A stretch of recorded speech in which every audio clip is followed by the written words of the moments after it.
En esta práctica de tensión observaremos y conoceremos cómo es que funciona el uso de la máquina universal y realizar el ensayo normalizado de tensión de muestras estándar de diferentes tipos de materiales de acuerdo con el ASTM, que es la de asociación la cual se encarga de hacer pruebas y fija las normas de materiales y procedimientos.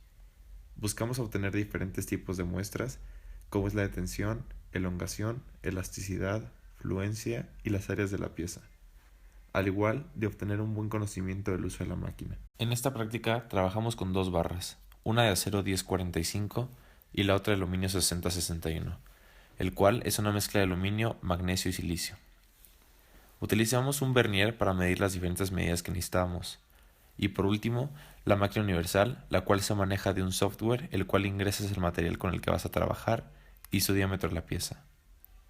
La máquina empieza a tensar la pieza de los dos lados hasta que genera un cuello y se rompe. El procedimiento de nuestra práctica fue el siguiente. Primero, hicimos diferentes medidas de diámetro de nuestras piezas. Luego, preparamos la máquina universal e ingresamos los datos de nuestra pieza y la medida del diámetro de nuestra pieza. Luego seguimos la norma ASTM para probetas cilíndricas estándar.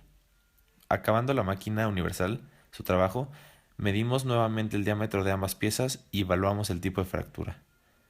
Finalmente, calculamos todos los parámetros de nuestra hoja de anexo con las fórmulas que aprendimos en clase. Una vez realizada la prueba de nuestros materiales y analizando la hoja de la gráfica obtenida, pudimos calcular los diferentes datos utilizando dos fórmulas, la primera Engineering Stress y la segunda Engineering Strain. Estas se ocuparon para conocer el porcentaje de elongación, que significa cuánto cambió el material, y el porcentaje de reducción de área, que como su nombre lo dice, sabremos qué tanto se redujo el área después de la ruptura, o también llamado necking.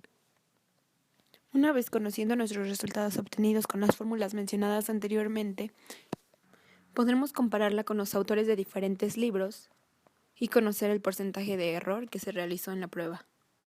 Los porcentajes de error en el aluminio, el módulo de elasticidad 8,93, resistencia a la fluencia 7,16 y resistencia a la tensión 3,01.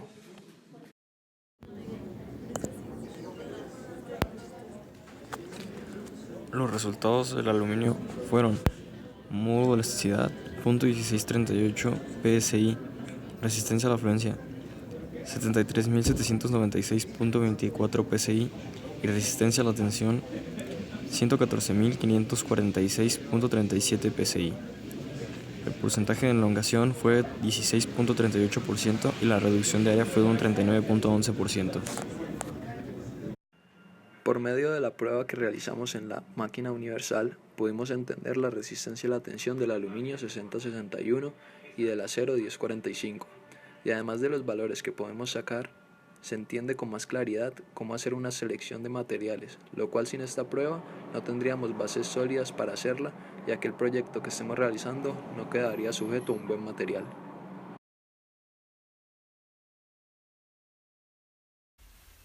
En esta práctica de tensión aprendí cómo es que se utilizan diferentes aparatos que nunca había utilizado, al igual que la máquina universal, la cual nunca había pensado que servía para eso. También reforcé lo que vimos en clase, lo que es cómo sacar la elongación y los parámetros que nos pedía la hoja de anexo. Teniendo en cuenta la prueba de tensión que realizamos y entendiendo que es una acción que no debemos dejar de lado a la hora de selección de materiales, aprendimos que hacer pruebas de materiales es primordial si estamos realizando un proyecto que necesita diferentes tipos de resistencias. Lo que yo aprendí de esta práctica fue que cada uno de los materiales tiene diferente esfuerzo y se deforma de distinta manera. Además que para conocer realmente el porcentaje de error se necesitan realizar al menos 30 pruebas.